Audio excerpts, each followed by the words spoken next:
بسم اللہ الرحمن الرحیم الحمد للہ رب العالمین والعاقبۃ للمتقین والصلاة والسلام علی شمس الہدایۃ والیقین وعلی آلہ واصحابہ اجمعین اما بعد فقد قال النبی صلی اللہ علیہ وسلم من تواضع للہ رفعہ اللہ او کما قال علیہ الصلاۃ والسلام۔ اللهم صل على سيدنا محمد وعلى آل سيدنا محمد وبارك وسلم۔ اللهم صل على سيدنا محمد وعلى آل سيدنا محمد وبارك وسلم۔ اللهم صل على سيدنا محمد وعلى آل سيدنا محمد وبارك وسلم۔ محترم بزرگوں اور بھائیوں، گزشتہ جمعے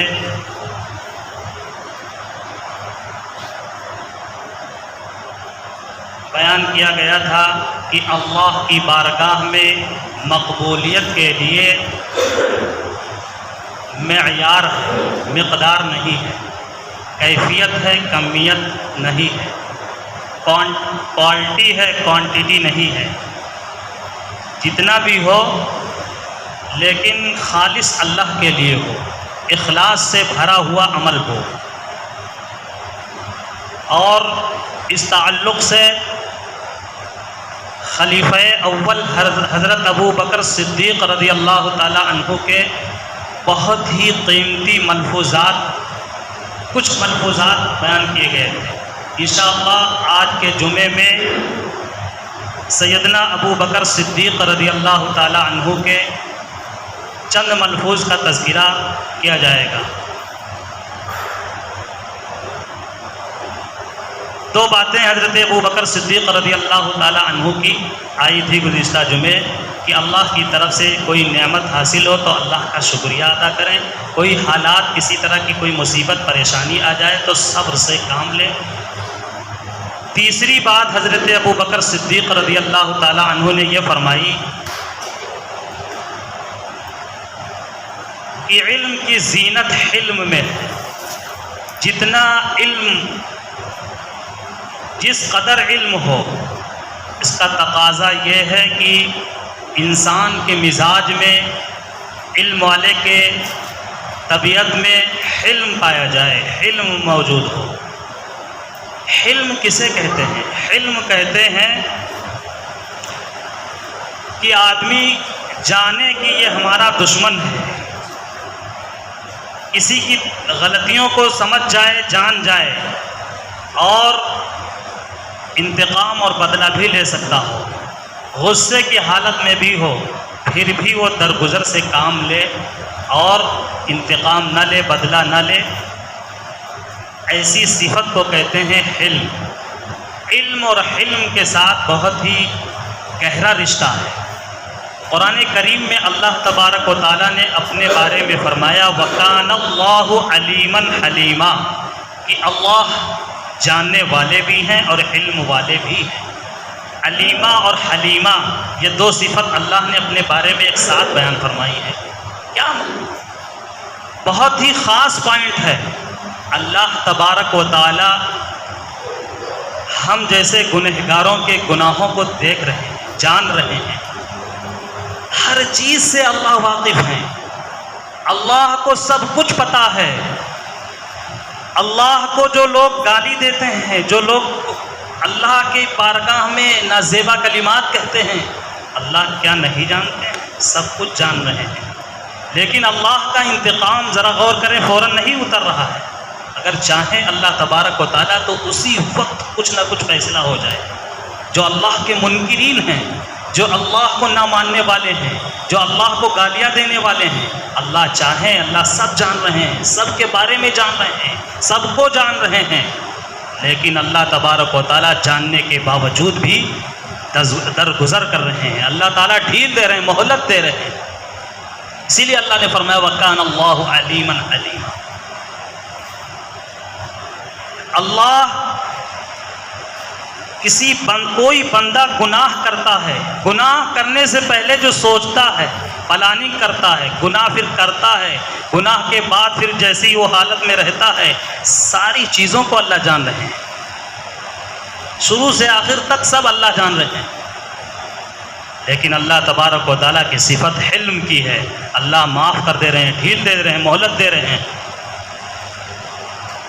اگر اللہ چاہتے تو جیسے ہی کوئی اگر اللہ کے بارے میں کچھ کلمات ادا کرتا، کچھ غلط لفظ نکالتا منہ سے، اللہ کو نہ مانتا، اللہ کو ٹھکراتا، اللہ کے حکموں کو توڑتا، اللہ کی نافرمانی کرتا، تو اللہ تبارک و تعالیٰ چاہتے تو آنکھ کی بینائی سلب کر لیتے، کان کی سماعت کو ختم کر دیتے، زبان کے چلنے کی صلاحیت اللہ تعالیٰ ختم کر دیتے، گونگا بنا دیتے، اندھا بنا دیتے۔ یہ جو اللہ نے صحت دی ہے، جسمانی صحت، طاقت، قوت جسمانی، اللہ چاہتے تو اس کو کمزور کر دیتے، لیکن اللہ تبارک و تعالیٰ ایسا کوئی فیصلہ نہیں فرما رہے ہیں، بلکہ ڈھیل دے رہے ہیں، مہلت دے رہے ہیں۔ اللہ تبارک و تعالیٰ کی صفت علم کی ہے، علم کی بھی ہے، حلم کی بھی، جاننے کے باوجود بھی اللہ علم سے کام کرتا ہے۔ اسی طرح خلاصہ کائنات محبوب رب العالمین سرکار دو عالم حضرت محمد مصطفیٰ صلی اللہ علیہ وسلم بھی پورے کائنات میں اللہ کے بعد سب سے زیادہ حلیم الطبع گزرے ہیں۔ اللہ کے نبی بھی بے انتہا حلیم تھے، کیسے بھی حالات آئے اللہ کے رسول کے سامنے، اللہ کے رسول پر آئے، کتنا کچھ ہوا، لیکن قربان جائیے سیرت کے اوراق پلٹ کر کے دیکھیں، سیرت کی کتابوں کو پڑھیں، حضور اکرم صلی اللہ علیہ وسلم کی حالات زندگی کو ہم سنیں یا پڑھیں تو اندازہ ہوتا ہے کہ اللہ کے رسول صلی اللہ علیہ وسلم کس قدر حلیم تھے۔ ایک صحابی زید بن ثعلبہ ہیں جو پہلے یہودی تھے، بعد میں مسلمان ہو گئے، صحابی ہو گئے۔ حضرت زید بن ثعلبہ رضی اللہ تعالی عنہ فرماتے ہیں کہ جب میں مسلمان نہیں ہوا تھا اس سے پہلے، چونکہ یہودی تھے تو نبی کے بارے میں وہ فرماتے ہیں کہ میں ہر طرح کی صفت کو ڈھونڈ رہا تھا، اور آخری نبی کی جو اوصاف کتابوں میں بیان کیے گئے تھے وہ سارے کے سارے قریب اوصاف مجھے مل چکے تھے، ایک صفت کا جاننا باقی رہ گیا تھا، وہ یہی صفت حلم، کہ آخری نبی آخری اوتار کے اندر حلم کی صفت ہوگی، اور اس قدر حلم کی صفت ہوگی آخری نبی میں کہ اگر ان کے ساتھ کوئی غلط برتاؤ کرے گا، بے ادبی کے ساتھ، گستاخی کے ساتھ پیش آئے گا، تو آخری نبی کی یہ صفت حلم کی اور اس میں اضافہ ہو جائے گا۔ وہ غصے سے کام نہیں لیں گے، وہ انتقام سے کام نہیں لیں گے، وہ بدلہ لینے کے ماحول میں نہیں رہیں گے، بلکہ وہ اپنے دشمنوں کے ساتھ، بے ادبی کرنے والوں کے ساتھ آخری نبی حلم کا برتاؤ کریں۔ چنانچہ حضرت زید بن ثعلبہ کہتے ہیں کہ ہم اسی تلاش میں تھے کہ ایک دن ایسا ہوا کہ اللہ کے رسول صلی اللہ علیہ وسلم کے پاس کچھ لوگ پیسے کی غرض سے آئے، اس وقت نبی کے پاس پیسے نہیں تھے، کچھ نہیں تھا دینے کے لیے، اور ضرورت مند بیٹھے ہوئے ہیں کہ آقا کچھ ہماری مدد کرے۔ حضور اکرم صلی اللہ علیہ وسلم کی نوعیت کو دیکھ کر کے میں نے کہا میرے پاس کچھ پیسے ہیں محمد، اگر آپ چاہتے ہو تو مجھ سے یہ پیسہ ادھار کے طور پر لے لو، اور فلاں تاریخ میں فلاں مہینے میں آپ مجھے یہ پیسہ واپس کر دیجیے گا۔ اللہ کے رسول صلی اللہ علیہ وسلم حضرت زید بن ثعلبہ جو اس وقت مسلمان نہیں ہوئے تھے، صحابی نہیں ہوئے تھے، یہودی تھے، ان سے وہ ادھار لے لیے، لیکن جو فکس ہوا تھا کہ اس تاریخ میں ہم آئیں گے اور آپ سے ادھار لیں گے، یعنی آپ مجھے ادھار لوٹائیں گے پیسہ، اس سے 10 دن پہلے ہی، غلط چیز ہے بھائی، جو تاریخ طے ہے اسی تاریخ میں تو آپ ہم سے لیں گے، ہم دیں گے، لیکن وہ پہلے ہی 10 دن پہلے ہی آ گئے اور کہنے لگے، وہ بھی اللہ کے رسول ایک جنازے میں شریک تھے، جنازہ جانتے ہیں مجمع عام رہتا، لوگ موجود ہوتے ہیں، لوگوں کی موجودگی میں وہ آ کر کے گریبان کو پکڑ لیتے ہیں حضور اکرم صلی اللہ علیہ وسلم کے، اور کہتے ہیں کہ محمد عبد المطلب کی اولاد قرض کو ادا کرنے میں ایسے ہی سستی کرتے ہیں اور ٹال مٹول سے کام لیتے ہیں، یعنی اس طرح کی الفاظ، وہ بھی ان کے خاندان کو جوڑ کر کے کہ عبد المطلب کی اولاد ایسے ہی ہیں سب۔ حضور اکرم صلی اللہ علیہ وسلم کا چہرے میں کوئی تغیر نہیں، کوئی بدلاؤ نہیں۔ پاس میں حضرت عمر فاروق رضی اللہ تعالیٰ عنہ موجود، حضور اکرم صلی اللہ علیہ وسلم کو چہرے کو دیکھ رہے ہیں اور اس یعنی زید بن ثانہ کو دیکھ رہے ہیں، اور جب نہیں برداشت ہو سکا تو عمر نے کہا کہ اگر تمہارے حصے کے فوت ہونے کا مجھے خوف نہ ہوتا تو ابھی میں تمہاری گردن کاٹ دیتا۔ تم میرے نبی اور میرے آقا کی شان میں اس طرح کی گستاخی کر رہے ہو، اس طرح کی بے ادبی کے ساتھ پیش آ رہے ہو، ابھی تم غلطی پر ہو، ابھی 10 دن باقی ہے، اس سے پہلے آ کر کے اس طرح کا اصول کر اس طرح سے پیش آ رہے ہو، اس طرح کا سلوک کر رہے ہو۔ حضرت عمر فاروق رضی اللہ تعالیٰ عنہ کی اس دھمکی کو سن کر کے حضور اکرم صلی اللہ علیہ وسلم نے حضرت عمر کو روکا کہ عمر یہ تم کیا کہہ رہے ہو، ان کا حق میرے اوپر ہے، اس طرح کا برتاؤ ان کے ساتھ نہ کرو، بلکہ تم جاؤ اور کچھ پیسے آئے ہوئے ہیں، یہ پیسہ جو ہے ان کو لوٹاؤ اور مزید کچھ بڑھا کر کے ان کو دو، اس لیے کہ تم ان کو ابھی کچھ دھمکی دیے ہو، اس کے بدلے میں کچھ اور بڑھا کر کے ان کو دو۔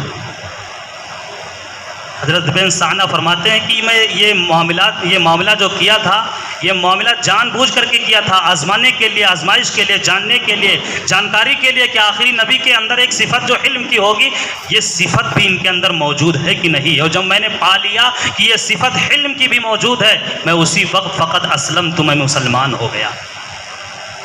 یہ صفت جان کر کے وہ مسلمان ہو گئے اور صحابی ہو گئے۔ حضور اکرم صلی اللہ علیہ وسلم بے انتہا بے مثال حلیم الطبع تھے۔ ازواج مطہرات میں ایک بیوی کے یہاں باری تھی، دوسری بیوی کے یہاں کھانا اچھا بنا، انہوں نے کھانا بھیجوایا کہ یہ کھانا اچھا بنا ہے آج، بھلے ہی ہمارے یہاں باری نہیں ہے، کسی اور بیوی کے یہاں باری ہے، تو ایک کھانا بھیجوا دیا۔ جب وہ کھانا پہنچا تو جس بیوی کے یہاں باری تھی وہ بیوی غیرت میں آ کر کے اس پلیٹ کو ہاتھ مارا اور پلیٹ اور کھانا سمیت گر گیا زمین پہ۔ حضور اکرم صلی اللہ علیہ وسلم کے چہرے پہ کوئی تغیر نہیں کہ ایک دوسری بیوی نے مجھے کھانا بھیجوایا اور انہوں نے جو ہے پلیٹ پہ ہاتھ مار کے گرا دیا کھانا، پلیٹ بھی ٹوٹ گیا، مٹی کا برتن ٹوٹ گیا۔ حضور اکرم صلی اللہ علیہ وسلم نے فوراً اس کھانے کو اٹھایا، دوسرے پلیٹ میں رکھا اور نیا جو ہے پلیٹ ان کے پاس بھیجوایا، اور صرف اتنا فرمایا حضور اکرم صلی اللہ علیہ وسلم نے کہ تمہاری ماں کو غیرت آ گئی۔ ہم آپ ہوتے اور اپنے بیوی کا اس طرح کا برتاؤ دیکھتے تو فوراً کہاں تک نوبت جھگڑے، لڑائی، مار پیٹ اور طلاق تک نوبت آ جاتی، لیکن حضور اکرم صلی اللہ علیہ وسلم اپنی بیویوں کے ساتھ کس طرح حلم کے ساتھ پیش آ رہے ہیں۔ ایک دفعہ کا واقعہ کہ حضرت عائشہ صدیقہ رضی اللہ عنہا کے ساتھ حضور گفتگو فرما رہے ہیں، اسی وقت ابو بکر صدیق رضی اللہ تعالیٰ عنہ بھی تشریف لے آئے، حضرت عائشہ کے والد ماجد۔ جب وہ پہنچے تو حضور اکرم صلی اللہ علیہ وسلم نے فرمایا کہ ابو بکر میرے اور عائشہ کے درمیان ایک فیصلہ کر دو۔ حضرت ابو بکر نے کہا یا اللہ کے رسول، کیا معاملہ ہے فیصلہ کرنے کے لیے، آپ بتلائیے۔ تو حضور اکرم صلی اللہ علیہ وسلم نے فرمایا کہ عائشہ تم بات بتاؤ گی کہ میں بتاؤں گا؟ تو عائشہ نے کہا کہ آپ بتائیے لیکن سچ سچ بتائیے گا۔ عائشہ نے کہا کہ آپ بتائیے لیکن سچ سچ بتائیے گا۔ حضرت ابو بکر صدیق رضی اللہ تعالیٰ عنہ بیٹی کے منہ سے یہ الفاظ کہاں سن سکتے تھے؟ وہ تو عاشق رسول تھے، سچے پکے عاشق نبی تھے۔ غیرت میں آ کر کے انہوں نے اپنی بیٹی کے اوپر ایک تھپڑ مارا اور کہا کہ عائشہ تم نبی کے بارے میں اس طرح کے الفاظ کہہ رہی ہو کہ تم سچ سچ بات بتائیے گا، کیا کہہ رہی ہو تم؟ دوسرا تھپڑ پڑنے والا ہی تھا کہ عائشہ فوراً حضور کے پشت کے پیچھے، پیٹھ کے پیچھے چھپ گئیں نبی کے پیچھے کہ کہیں دوسرا تھپڑ بھی باپ کا نہ لگ جائے۔ حضور اکرم صلی اللہ علیہ وسلم نے دیکھیے اس طرح کے حالات معاملات سامنے ہیں، لیکن حضور کے چہرے پہ کوئی تغیر نہیں، کوئی غصہ نہیں، کسی طرح کا کوئی بدلاؤ نہیں۔ حضور فرما رہے ہیں ابو بکر صدیق رضی اللہ تعالیٰ عنہ سے کہ ابو بکر میں نے فیصلے کے لیے تمہیں کہا تھا، مارنے کے لیے نہیں کہا تھا۔ آپ جائیے، ہمارے درمیان جو معاملہ ہے اس کا فیصلہ ہم آپس میں کر لیں گے، آپ جائیے یہاں سے۔ اس کے بعد حضور حضرت عائشہ سے فرما رہے ہیں کہ عائشہ، دوسرا تھپڑ لگنے والا تھا، میں نے بچا لیا تمہیں۔ یہ اس طرح کے ازواج مطہرات کے ساتھ حضور اکرم صلی اللہ علیہ وسلم کس طرح حلم کے ساتھ پیش آ رہے ہیں۔ ایک نوجوان حضور کی بارگاہ میں آتا ہے اور اجازت طلب کر رہا ہے۔ کس چیز کی؟ زنا کی اجازت طلب کر رہا ہے کہ اللہ کے رسول زنا کی اجازت دے دیجئے۔ ہم اور آپ ہوتے، اگر کوئی طالب علم یا کوئی شخص آ کر کے ایک غلط کام کے لیے، کہیں جانے کے لیے، نمائش دیکھنے کے لیے اگر آ کر چھٹی مانگے تو ہم بالکل غصے میں آ جاتے ہیں۔ اچھا اسی لیے آئے ہو، یہی بچا ہے، یہی کچھ کرنا رہ گیا ہے۔ لیکن قربان جائیے حضور اکرم صلی اللہ علیہ وسلم کے علم پر اس نوجوان کو اپنے پاس بیٹھاتے ہیں اور کس چیز کی اجازت مانگ رہا ہے ذرا غور کریں، کتنا بڑا گناہ۔ اس سے پوچھتے ہیں کہ یہ بتاؤ کہ تمہاری ماں کے ساتھ اگر کوئی ایسا کرے تو تمہیں اچھا لگے گا؟ وہ نوجوان کہتے بالکل نہیں۔ تمہاری بیٹی کے ساتھ، تمہاری بیوی کے ساتھ، تمہاری بہن کے ساتھ اگر کوئی ایسا کرے تو اچھا لگے گا؟ وہ نوجوان کہتا ہے بالکل نہیں اچھا لگے گا۔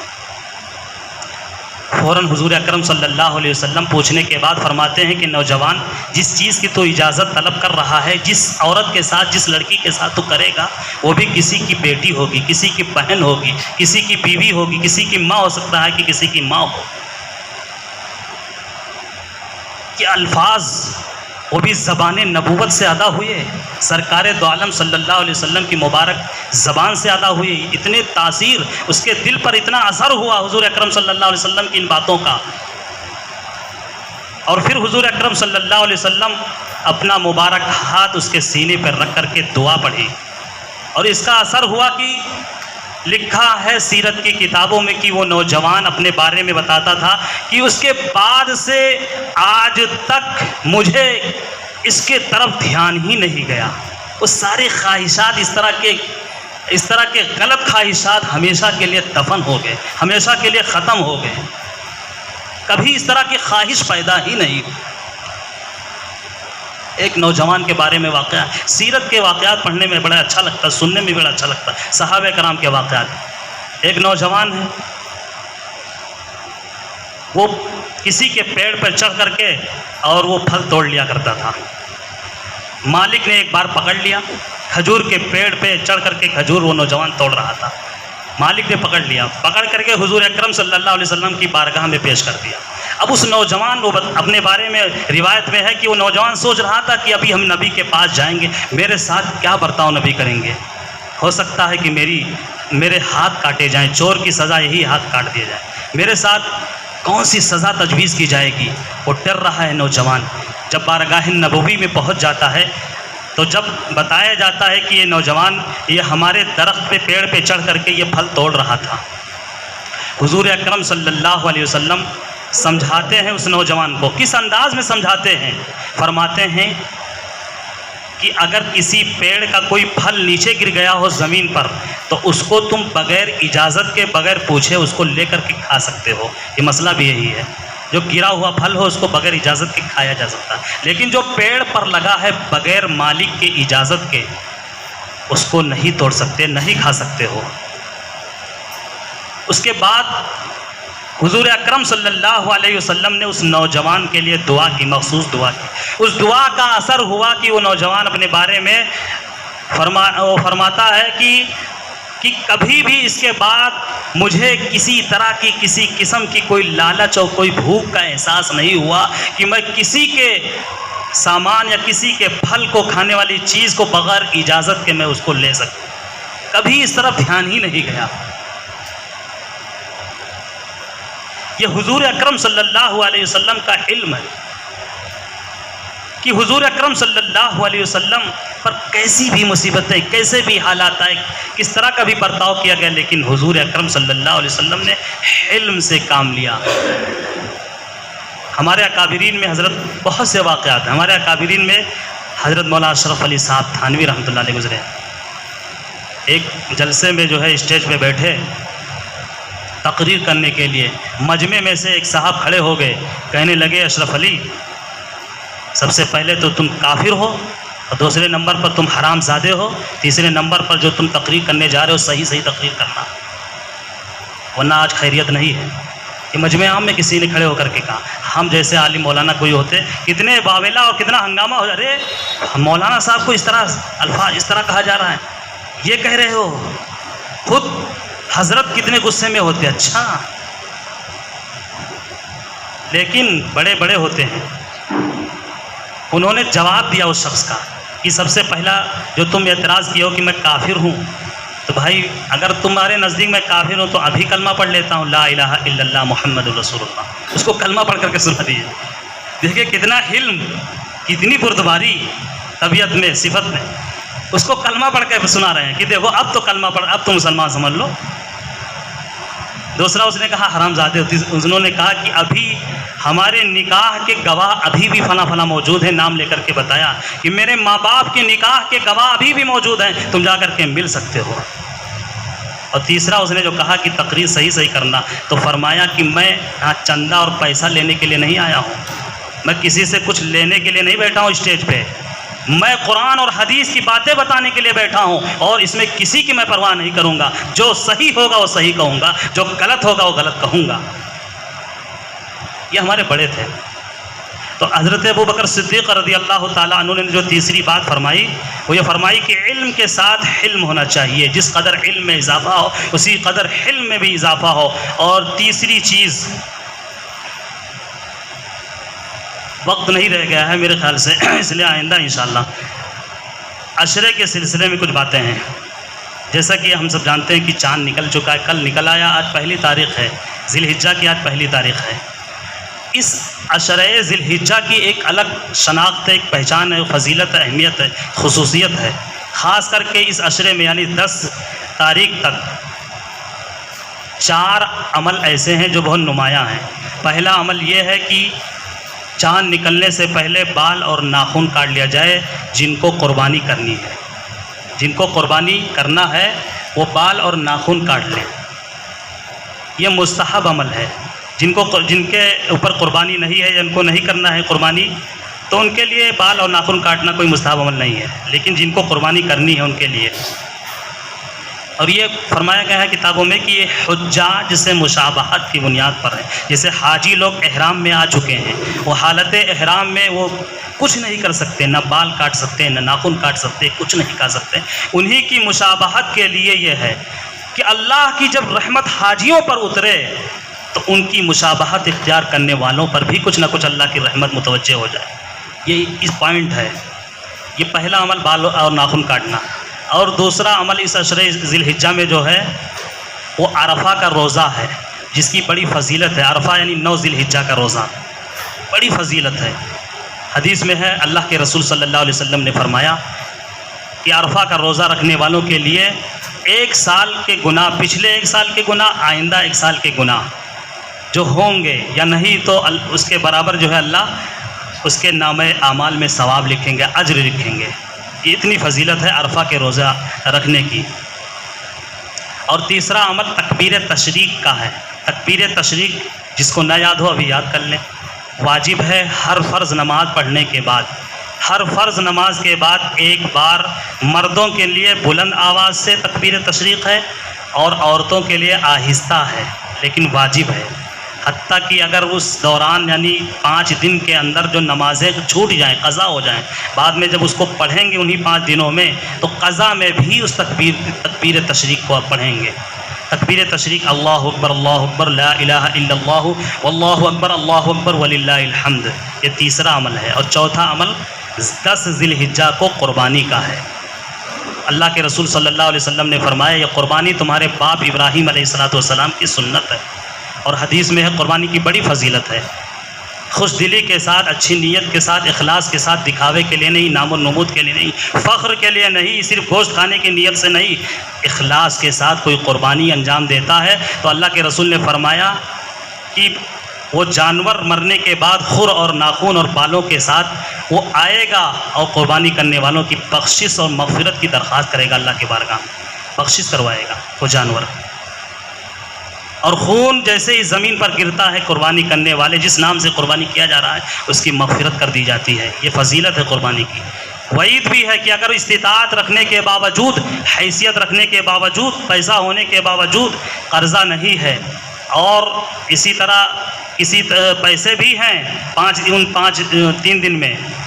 3 دن میں وہ پیسے بھی ہیں، اس کے باوجود بھی کوئی اگر قربانی نہیں کرتا ہے سستی کاہلی کی وجہ سے، بخل کی وجہ سے، کسی اور وجہ سے پیسے ہونے کے باوجود بھی قربانی نہیں کر رہا ہے تو ایسے بارے میں بڑی سخت وعید اللہ کے رسول صلی اللہ علیہ وسلم نے فرمایا وہ میری عیدگاہ میں نماز پڑھنے کے لیے نہ آئے. ایسے لوگ جو قربانی کی استطاعت رکھنے کے باوجود بھی قربانی نہ کریں وہ عیدگاہ میں میرے عیدگاہ میں نماز پڑھنے کے لیے نہ آئے. سخت وعید ہے. تو یہ 4 عمل عشر ذی الحجہ میں ہے. قربانی کریں، اخلاص کے ساتھ کریں، بھرپور جتنا بھی اخلاص ہو. قربانی کا مقصد ہی ہے اللہ کے رضا کے لیے، اللہ کے لیے، اللہ جو چاہیں ہم سے اس کو ہم کرنے کے لیے تیار ہو جائیں اور اللہ ہی کے لیے تیار ہو جائیں. کوئی ویڈیو نہیں، کوئی فوٹو نہیں، کوئی شیئر نہیں، کوئی فیس بک واٹس ایپ نہیں، کچھ نہیں، بالکل